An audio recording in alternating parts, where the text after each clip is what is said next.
আমি শুধু বলতে চাই যে আমরা আজকে অত্যন্ত সৌভাগ্যবান যে আজকে আমাদের প্রধানমন্ত্রী জনাব তারেক রহমান তিনি বাংলাদেশে নামার সঙ্গে সঙ্গেই একটা কথা বলেছিলেন লোকের আক্রমণের সামনে যে আই হ্যাভ এ প্ল্যান।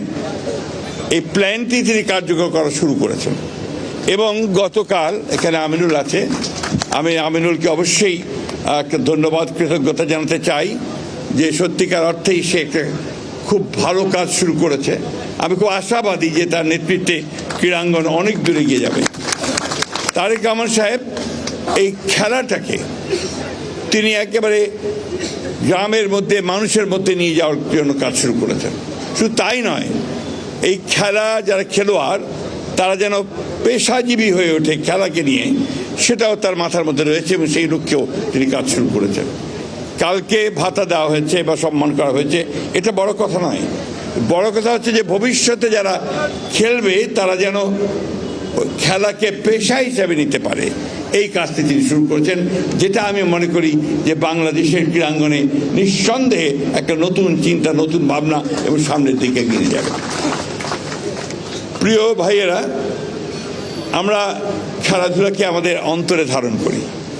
আমি এখনও সুযোগ পেলে মাঠে ক্রিকেট খেলা দেখতে যাই এবং যদি আবাহনী মোহামেডানের ফুটবল খেলা হয় তাহলে আবার দেখতে যাব, কারণ এগুলো আমাদের প্যাশন। আমরা ছোট থেকে গড়ে উঠেছি এই ধরনের আপনার আনন্দ উপভোগ করার মধ্য দিয়ে।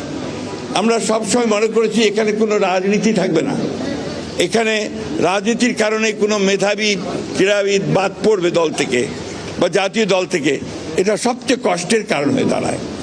এইগুলো থেকে আমাদেরকে বেরিয়ে আসতে হবে। আমি আমাদের অত্যন্ত তরুণ ক্রীড়ামন্ত্রী, যিনি নিজে অত্যন্ত একজন দক্ষ, যোগ্য এবং বরেণ্য ফুটবলার ছিলেন, জাতিকে প্রতিনিধিত্ব করেছেন, তাকে অনুরোধ করব যে এই বিষয়টার দিকে লক্ষ্য রেখে রাজনীতিকে মুক্ত করে ক্রীড়াঙ্গনকে যদি আমরা সামনে নিতে পারি তাহলে নিশ্চয়ই আমরা সফল হব। আর আমাদের বর্তমান প্রধানমন্ত্রী জনাব তারেক রহমান সেইটাই চান, সেটাই তিনি কালকে বলেছেন। আমি বক্তব্য দীর্ঘ করব না, এখানে অনেকে আছেন যারা রোদে কষ্ট পাচ্ছেন, গরমে কষ্ট পাচ্ছেন।